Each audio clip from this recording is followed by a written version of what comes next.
Hello hi नमस्कार दर्शक बंधु आज एक नूतन भिडियो आपण मानक स्वागत जनावि दर्शक बंधु आज भिडियो किसी खास कथा अच्छी जहाँ आपण मानकर जाना निहाती जरूरी अटे भिडियोटी को स्किप न करी शेष पर्यंत देखंतु कारण अधा अधूरा ज्ञान बहुत मारात्मक होता है जहाँ आपणकर भाग्य को एवं भविष्य को परिवर्तन करिपारिबो। एई भिडियो रे आपण माने बाछंतु गोटिए ठाकुर एवं जानंतु केबे फेरिबो आपणक जीवन रे सुख।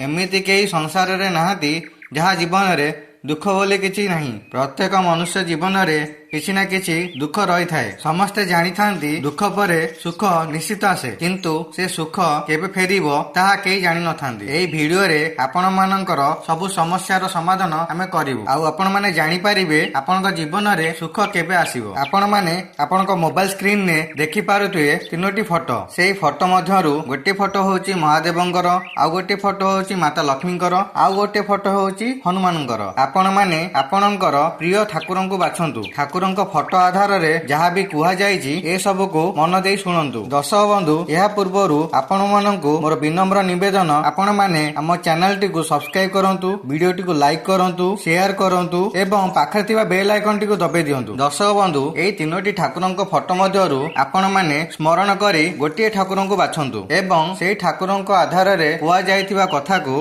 एई वीडियो माध्यम रे आपण माने शुणंतु। आपणकर प्रश्नर उत्तर आपण माने एई वीडियो रे पाई पारिबे। दर्शक बंधु आपण मानक पई 5 सेकेंड समय रहिछि। सेई 5 सेकेंड मध्यरे आपण माने बाछंतु गोटिए आपणकर प्रिय ठाकुर। आमे आपणकु कहिबु आपणक भविष्यत। दर्शक बंधु जदि आपण माने महादेवंकु बाछिले आपणकर दुखर दिन सरिबाकु जाउअछि एवं आपणकर सब मनस्कामना पूर्ण हेबाकु जाउअछि। आपण माने जेउ कार्य रे हाथ देबे ताहा संपूर्ण हेबो। आपण माने सब कार्य रे सफलता हासिल करिवे। दर्शक बंधु आपणकर केउ संपर्क रे जदि विघ्न आसुतला ताहा सुधुरी कि भल संपर्क रे परिणत हेबाकु जाउअछि एवं आपणक शत्रुंकर पराजय हेबाकु जाउअछि। आपणकर शत्रु आपणक ठारू दूरे जिवे। आपण माने जेउ विवाद रे फसी रहिचंती सेही सब विवाद गुड़िक दूर हेबाकु जाउअछि। आपणकर सब कष्ट दूर हेबाकु जाउअछि एवं आपणकु संतान सुखर प्राप्ति हेबाकु जाउअछि। जदि आपण माने पूर्वरु किछि ऋण करिथिले जहाँ आपण माने सुझी पारि नथिले एबे सेही समय आसीछि आपण मानकु किछि नुआ बाट देखा जिवो जहाँ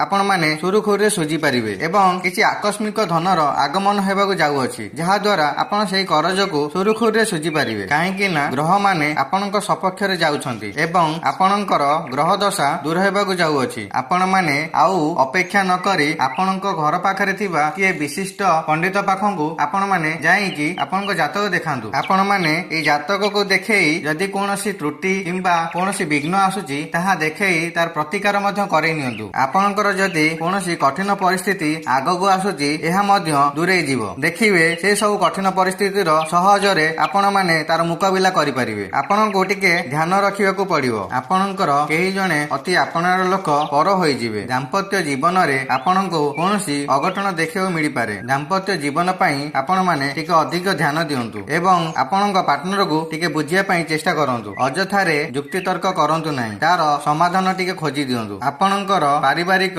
समस्या किछि देखा जाई पारे। देखिबे ए सबु कि कम समय पई आसे कि पुनी चली जीवो। आपण जणे सरल विश्वासी व्यक्ति अटंती। आपणकर ए सरल विश्वास पई आपणको बहुत लोक ठकी दियंती आउ से माने विश्वासघातकता मध्य करंती। सेति पई आपण माने जहा सहित मिसुचंती टिके भाबी विचारी मिसंतु। कोनोसी व्यक्ति समान नुहंती। जहा सहित मिसुचंती टिके सतर्कता सहित मिसंतु। कोनोसी कार्य जदि हेउ नाही किंबा सफल हेउ नाही ता पई बेसी चिंतित हुंतु नाही। देखिबे सेही कार्य रे किछि समय परे सफलता मिलिबाकु जाउअछि। किछि खराब ग्रहर मंद दशा जेगु आपणको जो कार्य सफलता मिलुनी ताहा किछि टिके विलंब रे आसी पारे। देखिबे से जो विलंब होउची ता सुरुखुरुरे संपन्न हे जिवो। आपण माने बहुत दुख दुर्दशा रे अतिबाहित करिसंती आउ देखिसंती सब लोकंकर भितरिया कथा। आपण माने एई समय रे लोकंकर असली रूप मध्ये देखि सारिलेनी आउ किछि दिन मध्ये रे आपणक जीवन रे बहुत परिवर्तन आसीबाकु जाउअछि। ग्रह मानकर शुभ दृष्टि आउ किछि दिन मध्ये रे आपणको मिलिबाकु जाउअछि। आपणको कोनोसी ମାନସିକ ଚିନ୍ତା ଯଦି ଗ୍ରାସ କରୁଛି କିମ୍ବା କୌଣସି ରୋଗ ଯଦି ଆପଣଙ୍କୁ ବହୁତ କଷ୍ଟ ଦଉଛି, ଏହା ମଧ୍ୟ କିଛି ଦିନ ମଧ୍ୟରେ ଦୂର ହୋଇଯିବ।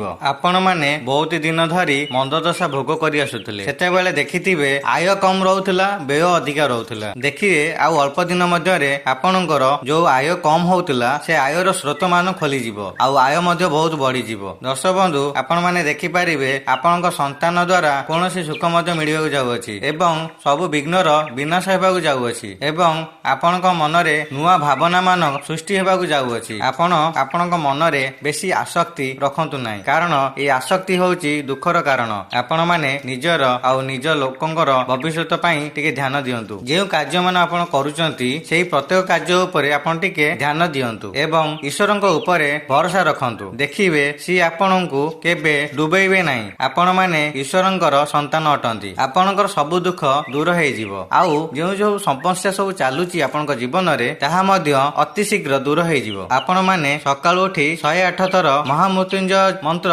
ଜପ କରନ୍ତୁ। ଦେଖିବେ ମହାଦେବ ଆପଣଙ୍କ ଉପରେ ସବୁବେଳେ କୃପା ବର୍ଷେଇବେ। ଦର୍ଶକ ବନ୍ଧୁ, ଆପଣମାନେ ଯଦି ମହାଦେବଙ୍କର ପ୍ରକୃତ ଭକ୍ତ ଅଟନ୍ତି ତାହେଲେ କମେଣ୍ଟ ବକ୍ସରେ ଓମ୍ ନମ ଶିବାୟ ଲେଖିବାକୁ କେବେ ବି ଭୁଲିବେ ନାହିଁ। ମହାଦେବ ସମସ୍ତଙ୍କ ଦୁଃଖ ଦୂର କରନ୍ତି, କାରଣ ସେ ହେଉଛନ୍ତି ଭୋଳା ବାବା। କାରଣ ଭୋଳା ବାବା କାହାର ଦୁଃଖ ସହନ୍ତି ନାହିଁ, କୌଣସି ଭକ୍ତକୁ ଦୁଃଖରେ ଦେଖିବାକୁ ପସନ୍ଦ କରନ୍ତି ନାହିଁ। ସେ ସବୁବେଳେ ତାଙ୍କର ଆଶୀର୍ବାଦ ଭକ୍ତମାନଙ୍କ ଉପରେ ଉଜାଡ଼ି ଦିଅନ୍ତି। ଆପଣମାନେ ଭକ୍ତିରେ ମହାଦେବଙ୍କୁ ପ୍ରାର୍ଥନା କରନ୍ତୁ। ଦେଖିବେ ଆପଣଙ୍କର ଯାହା ବି ସବୁ ଦୁଃଖ ଥିବ ସେ ସବୁ ଧୀରେ ଧୀରେ ଧୀରେ ଧୀରେ ଦୂର ହୋଇଯିବ। ଆପଣମାନେ ଭଲ ବ୍ୟକ୍ତିତ୍ୱର ବ୍ୟକ୍ତି ଅଟନ୍ତି, ସେଥିପାଇଁ ଆପଣଙ୍କୁ ସବୁବେଳେ ସମସ୍ୟା ବି ଦେଖିବାକୁ ମିଳିଥାଏ। କାରଣ କଥାରେ ଅଛି ନା, ଭଲ ଲୋକମାନଙ୍କୁ ସବୁବେଳେ ଦୁଃଖ ମିଳିଥାଏ। ଆପଣମାନେ କେବେ ଧୈର୍ଯ୍ୟହରା ହୁଅନ୍ତୁ ନାହିଁ। ଭଗବାନ ଆପଣଙ୍କର ପରୀକ୍ଷା ନେଉଛନ୍ତି। ଦେଖିବେ ଆପଣମାନେ ଧୈର୍ଯ୍ୟର ସହିତ ଏହି ପରୀକ୍ଷାରେ ଉତ୍ତୀର୍ଣ୍ଣ ବି ହେଇଯିବେ। ଆପଣମାନେ ବହୁତ ସୁନ୍ଦର, ଜ୍ଞାନୀ ଏବଂ ଚତୁର ବ୍ୟକ୍ତି ହୋଇଥାନ୍ତି। ଏହା ସହିତ ସମାଜରେ ଆପଣମାନେ ବହୁତ ଖ୍ୟାତି ଅର୍ଜନ ବି କରିଥାନ୍ତି। ଆପଣମାନେ ଯେତିକି ଦୁଃଖ ଭୋଗିବା କଥା ଭୋଗି ସାରିଲେଣି। ଦେଖିବେ ଆଉ ଅଳ୍ପ ଦିନ ମଧ୍ୟରେ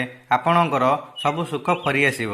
ଆଉ ଯେଉଁ ସବୁ ଲୋକମାନେ ଆପଣଙ୍କ ଉପରେ ଈର୍ଷା କରୁଥିଲେ କି ଆପଣଙ୍କ ଉପରେ ମିଛ ଲାଞ୍ଛନା ଲଗାଉଥିଲେ, ସେ ସବୁ ଲୋକମାନେ ନିଜର ଭୁଲକୁ ବୁଝିପାରିବେ ଆଉ ସେମାନେ ଆପଣଙ୍କ ଆଗରେ କ୍ଷମା ପ୍ରାର୍ଥନା କରିବେ, କାରଣ ମହାଦେବଙ୍କ କୃପା ଆପଣଙ୍କ ଉପରେ ସବୁବେଳେ ରହିଛି। ଆଉ ଦେଖିବେ ଆପଣଙ୍କ ସନ୍ତାନ ସୁଖରେ ଆପଣମାନେ ସୁଖୀ ରହିବେ। ଆଉ ଦେଖିବେ ଆପଣଙ୍କର ଯେଉଁ ସବୁ ଧନ ଗୁଡ଼ିକ ଭୁଲ ବାଟରେ ଖର୍ଚ୍ଚ ହେଉଥିଲା ସେ ସବୁ ବାଟ ମଧ୍ୟ ବନ୍ଦ ହୋଇଯିବ, ଆଉ ପଇସା ମଧ୍ୟ ଆପଣଙ୍କ ପାଖରେ ସଞ୍ଚୟ ହୋଇକି ଭଲ କାର୍ଯ୍ୟରେ ମଧ୍ୟ ଲାଗିପାରିବ। ଆପଣଙ୍କୁ ସମାଜରେ ବହୁତ ମାନ ସମ୍ମାନ ଅତି ଶୀଘ୍ର ବହୁତ ମିଳିବାକୁ ଯାଉଅଛି। ଦର୍ଶକ ବନ୍ଧୁ, ଏଥିସହିତ ଆସନ୍ତୁ ଜାଣିବା ଯେଉଁ ବ୍ୟକ୍ତିମାନେ ମାତା ଲକ୍ଷ୍ମୀଙ୍କୁ ଚୟନ କରିଛନ୍ତି। ଚାଲନ୍ତୁ ଜାଣିବା ତାଙ୍କ ଭାଗ୍ୟ ଏବଂ ଭବିଷ୍ୟତ ବିଷୟରେ। ଆପଣମାନେ ନାନା ବ୍ୟସ୍ତରେ ରହି ଛଟପଟ ହେଉଛନ୍ତି ଏବଂ କୌଣସି କଥାକୁ ନେଇ ଆପଣମାନେ ବହୁତ ଚିନ୍ତିତ ରହୁଛନ୍ତି। କାର୍ଯ୍ୟରେ ବହିର୍ଭୂତ ଯୋଗ ମଧ୍ୟ ଆପଣ ଛାଇଁ ଆସି ପହଞ୍ଚି ଯାଉଛି। ଆପଣାର ଲୋକ ମଧ୍ୟ ପର ହୋଇଯାଉଛନ୍ତି। ଆପଣମାନେ ଯାହାକୁ ଅଧିକା ବିଶ୍ୱାସ କରୁଥିଲେ ଏବଂ ଯାହାକୁ ଅଧିକା ଭରସା କରୁଥିଲେ ସିଏ ଆପଣଙ୍କ ପାଖରେ ବର୍ତ୍ତମାନ ନାହାନ୍ତି। ଆପଣଙ୍କ ପାଖରେ ଧନର ଅଭାବ ଯୋଗୁଁ ଆପଣଙ୍କର ସାଙ୍ଗସାଥି, ବନ୍ଧୁବାନ୍ଧବ ଯେଉଁମାନେ ସବୁ ଆପଣାର ବ୍ୟକ୍ତି ଥିଲେ ଆପଣଙ୍କର, ସେମାନେ ମଧ୍ୟ ଧୀରେ ଧୀରେ ଆପଣଙ୍କ ଠାରୁ ଦୂରେଇ ଯିବାକୁ ଯାଉଛନ୍ତି। ଏବେ ଆପଣଙ୍କୁ ଆର୍ଥିକ ଚିନ୍ତା ଅଧିକା ଦେଖାଯାଉଛି। ଆର୍ଥିକ ଜନିତ ସମସ୍ୟା ଆପଣଙ୍କୁ ଗ୍ରାସ କରୁଛି, କାରଣ ଆପଣଙ୍କର ଆୟ ଠାରୁ ବ୍ୟୟ ଦ୍ୱିଗୁଣିତ ଅଛି। ଏହି ସବୁ ଆର୍ଥିକ ଚିନ୍ତା ଦ୍ୱାରା ଆପଣମାନେ ବହୁତ ଚିନ୍ତିତ ରହୁଛନ୍ତି। ରାତିରେ ଠିକ୍ସରେ ଶୋଇ ବି ପାରୁନାହାନ୍ତି। ଆପଣମାନେ ଏବେ ବହୁତ ବିକଳ ଅବସ୍ଥାରେ ରହୁଛନ୍ତି। ଆପଣମାନଙ୍କ ଉପରେ କୌଣସି ଗ୍ରହର ମନ୍ଦ ଦଶା ରହିଛି, ଯାହାଦ୍ୱାରା ଏସବୁ ଘଟୁଅଛି। ଆପଣମାନେ ଏମିତି ଏକ ଖରାପ ପରିସ୍ଥିତିରେ ପଡ଼ି ସର୍ବରାହ ହୋଇଯାଇଥାନ୍ତେ, କିନ୍ତୁ ମାତା ଲକ୍ଷ୍ମୀଙ୍କ କୃପାରୁ ଆପଣମାନେ ସେଥିରୁ ବର୍ତ୍ତି ଯାଇଛନ୍ତି। ଆପଣଙ୍କର କିଛି ଶୁଭକର୍ମ କିମ୍ବା ଭଲ କର୍ମ ଯୋଗୁଁ ଆପଣମାନେ ସର୍ବଦା ଖରାପ ଦଶାରୁ ବଞ୍ଚି ଯାଇଛନ୍ତି। ଆପଣଙ୍କର କିଛି ଆଗର ଭଲ କର୍ମ ଯୋଗୁଁ ଆପଣଙ୍କୁ ଏବେ ଭଲ ଖୁସି ଖବର ମିଳିବାକୁ ଯାଉଅଛି। ସେଥିପାଇଁ ଆପଣମାନଙ୍କ ଉପରେ ଯଦି କୌଣସି ବଡ଼ ଦୁଃଖର ବର୍ଷା ହେବାକୁ ଯାଉଥିବ ତାହେଲେ ସେ ସବୁ ଛୋଟିଆ କଷ୍ଟରେ କଟିଯିବ। ତେଣୁ ଦୁଃଖ କରନ୍ତୁ ନାହିଁ। ଯାହା ମିଳୁଛି ଆପଣଙ୍କ ଜୀବନରେ ତାହାକୁ ସୁରୁଖୁରୁରେ ଆପଣାନ୍ତୁ। ମାତା ଲକ୍ଷ୍ମୀଙ୍କ କୃପାରୁ ଆପଣଙ୍କ ଉପରେ ଧନର ବର୍ଷା ହେବାକୁ ଯାଉଅଛି। ସେଥିପାଇଁ ବେଶୀ ଚିନ୍ତା ନ କରି ଯାହା ଆପଣଙ୍କୁ ମିଳୁଛି ତାହାକୁ ଆପଣାନ୍ତୁ। ଆଉ ଅଳ୍ପ ଦିନ ମଧ୍ୟରେ ଆପଣଙ୍କ ଜୀବନରେ ସୁଖର ସମୟ ଆସିବାକୁ ଯାଉଅଛି। ଦେଖିବେ ଆଉ ଅଳ୍ପ ଦିନ ମଧ୍ୟରେ ଆପଣ କୌଣସି କ୍ଷେତ୍ରରେ ସମ୍ମାନିତ ମଧ୍ୟ ହେବେ, କାରଣ ମାତା ଲକ୍ଷ୍ମୀଙ୍କ କୃପା ଆପଣଙ୍କ ଉପରେ ଅଛି। ଆପଣମାନେ ଯଦି ବିଦ୍ୟାର୍ଥୀ ଅଟନ୍ତି, ଆପଣମାନେ ଦେଖିବେ ଆପଣଙ୍କୁ ପରୀକ୍ଷାରେ ଉତ୍ତୀର୍ଣ୍ଣ ହେଇଯିବେ ଏବଂ ଯେଉଁ ବ୍ୟକ୍ତିମାନେ ଚାକିରି ପାଇଁ ଲାଗୁଛନ୍ତି ସେମାନଙ୍କୁ ଅବଶ୍ୟ ଚାକିରି ମିଳିବା ଯୋଗ ମଧ୍ୟ ରହିଅଛି। ମାତା ଲକ୍ଷ୍ମୀଙ୍କ କୃପାରୁ ଆପଣଙ୍କ ଉପରେ ଧନର ସମସ୍ୟା ସବୁ ଯେତିକ ଥିଲା ସେ ସବୁ ଦୂର ହେବାକୁ ଯାଉଅଛି ଏବଂ ନୂଆ ଅପରଚ୍ୟୁନିଟି ଆପଣଙ୍କୁ ମିଳିବାକୁ ଯାଉଅଛି। ଯେଉଁ ବ୍ୟକ୍ତିମାନେ ବାଣିଜ୍ୟ ବ୍ୟବସାୟରେ ଲିପ୍ତ ରହିଥିଲେ, ଯାହାର ଆୟ କମ ଥିଲା, ବ୍ୟୟ ଅଧିକା ଥିଲା, ସେ ବ୍ୟକ୍ତିଙ୍କର ଆୟର ସ୍ରୋତ ମଧ୍ୟ ଖୋଲିବାକୁ ଯାଉଅଛି। ସେମାନଙ୍କୁ କୌଣସି ନୂଆ ଅପରଚ୍ୟୁନିଟି ମିଳିବାକୁ ଯାଉଅଛି, ଯାହାଦ୍ୱାରା ତାଙ୍କର ଧନର ଆଗମନ ଅଧିକା ହେବାକୁ ଯାଉଅଛି। ଆପଣମାନେ ଅତି ଶୀଘ୍ର ସମସ୍ତ କାର୍ଯ୍ୟରେ ଶୁଭ ଖବର ପାଇପାରିବେ। ଆପଣଙ୍କ ରାଶି ଚକ୍ରରେ କେତୁଙ୍କର ଅଧିକ ପ୍ରଭାବ ରହିଅଛି, ଯାହା ଫଳରେ ଆପଣଙ୍କ ଜୀବନରେ ଅତି ଶୀଘ୍ର ପରିବର୍ତ୍ତନ ଆସିବାକୁ ଯାଉଅଛି। ଆପଣଙ୍କର ପେଟର ସମସ୍ୟା କିଛି ରହିଥିଲା, ଯେଉଁ ସମସ୍ୟା ମାନ ଥିଲା ତାହା ସବୁ ଦୂରୀଭୂତ ହେବାକୁ ଯାଉଅଛି। ଆଗାମୀ ସମୟ ମାନ ଆପଣଙ୍କ ପାଇଁ ଶୁଭ ଯୋଗ ଦେଉଛି, ଆଉ ଯାହା ସବୁ ସମସ୍ୟା ଥିଲା ତାହା ସବୁ ଦୂର ହେବାକୁ ଯାଉଅଛି। ଆପଣଙ୍କ ଉପରେ ଚନ୍ଦ୍ରଙ୍କର ଶୁଭ ଦୃଷ୍ଟି ରହିଛି, ଯାହାଦ୍ୱାରା ଆପଣଙ୍କୁ କିଛି ମାନସିକ ଚିନ୍ତାରୁ ମୁକ୍ତି ମିଳିବାକୁ ଯାଉଅଛି। ଆପଣଙ୍କୁ କୌଣସି ଗୁପ୍ତ ଧନ ମିଳିବାକୁ ଯାଉଅଛି। ଆପଣମାନେ କିଛି ଗରିବ ବ୍ୟକ୍ତି ମାନଙ୍କୁ ଦାନ କରନ୍ତୁ, ଯାହାଦ୍ୱାରା ଆପଣଙ୍କୁ ବହୁତ ଆଶୀର୍ବାଦ ମିଳିବ ଏବଂ ମାତା ଲକ୍ଷ୍ମୀ ମଧ୍ୟ ଆପଣଙ୍କ ଉପରେ ଖୁସି ହେବେ। ଯେଉଁ ସବୁ ଗ୍ରହ ମାନଙ୍କର ଦଶା ଆପଣ ପାଉଥିଲେ ତାହା ସବୁ ଧୀରେ ଧୀରେ ଦୂର ହେବାକୁ ଯାଉଅଛି। ଯଦି ଆମେ ପ୍ରତିଟି ଦୃଷ୍ଟିରୁ ଅନୁଧ୍ୟାନ କରିବା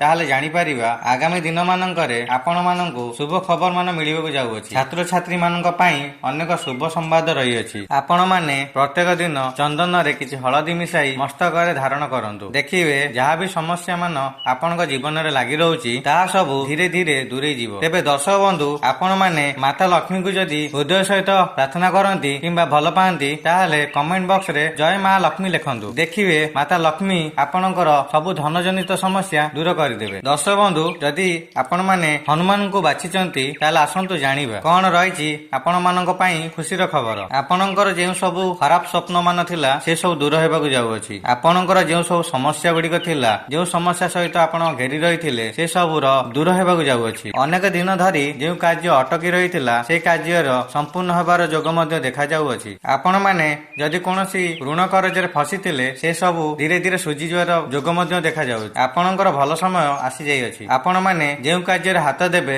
ସେ କାର୍ଯ୍ୟରେ ସଫଳତା ହାସଲ କରିବେ। ସମାଜରେ ଜଣେ ଗୁଣୀ ବ୍ୟକ୍ତି ହେଇ ପ୍ରତିଷ୍ଠିତ ପାଇବେ। ଆପଣମାନେ ଆଉ ଦୁଃଖ ପ୍ରକାଶ କରନ୍ତୁ ନାହିଁ। ଯାହା ବି ସବୁ ଦୁଃଖ ଦୁର୍ଦ୍ଦଶା ଆପଣଙ୍କ ଜୀବନରେ ଚାଲୁଥିଲା ତାହା ସବୁ ଆପଣଙ୍କ ଜୀବନରୁ ଦୂର ହେବାକୁ ଯାଉଅଛି। ଆପଣମାନେ ପ୍ରତ୍ୟେକ କାର୍ଯ୍ୟରେ ସଫଳତା ହାସଲ କରିବେ। ସୁଖ ସୌଭାଗ୍ୟର ଯୋଗ ମଧ୍ୟ ଆପଣଙ୍କ ଜୀବନରେ ଆସିଯାଇଅଛି। ଆପଣଙ୍କ ଜୀବନ ଆନନ୍ଦରେ ଭରିପୁରି ଉଠିବ। ଆପଣ ଯେଉଁ କାର୍ଯ୍ୟ ଆରମ୍ଭ କରିବାକୁ ଯାଉଛନ୍ତି ଦେଖିବେ ସେ କାର୍ଯ୍ୟ ଆରାମସେ ହେଇଯିବ। ଆଗାମୀ ଦିନ ମାନଙ୍କରେ ଦେଖିବେ ଯୋଉ ଗ୍ରହ ଦୋଷ ସବୁ ଥିଲା ଆପଣଙ୍କର, ଆପଣମାନେ ଦୁଃଖ ପାଉଥିଲେ ସେ ସବୁରୁ ଦୂର ହେବାର ଯୋଗ ମଧ୍ୟ ଦେଖାଯାଉଅଛି। ଆଗରୁ ଏହି ଗ୍ରହ ଦଶା ଯୋଗୁଁ ଆପଣମାନେ ବହୁତ ଦୁଃଖ କଷ୍ଟରେ ଜୀବନ ଅତିବାହିତ କରିସାରିଛନ୍ତି, ଆଉ ଅଳ୍ପ ଦିନ ମଧ୍ୟରେ ସେ ସବୁରୁ ମୁକ୍ତି ମିଳିବାକୁ ଯାଉଅଛି। ଯେଉଁ ସବୁ ରୋଗ ପୀଡା ଆପଣମାନେ ପାଉଥିଲେ ସେ ସବୁରୁ ଆପଣଙ୍କୁ ମୁକ୍ତି ମିଳିବାକୁ ଯାଉଅଛି। ଆପଣଙ୍କ ଜାତକରେ 2-3ଟି ମନ୍ଦ ଦଶା ରହିଅଛି। ଆପଣମାନେ ତାର ପ୍ରତିକାର ସ୍ୱରୂପରେ ମଙ୍ଗଳବାର ଦିନ ହନୁମାନ ଚାଳିଶା ପ୍ରାର୍ଥନା କରନ୍ତୁ। ଦେଖିବେ ସେ ସବୁରୁ ଆପଣଙ୍କୁ ମୁକ୍ତି ମିଳିବ।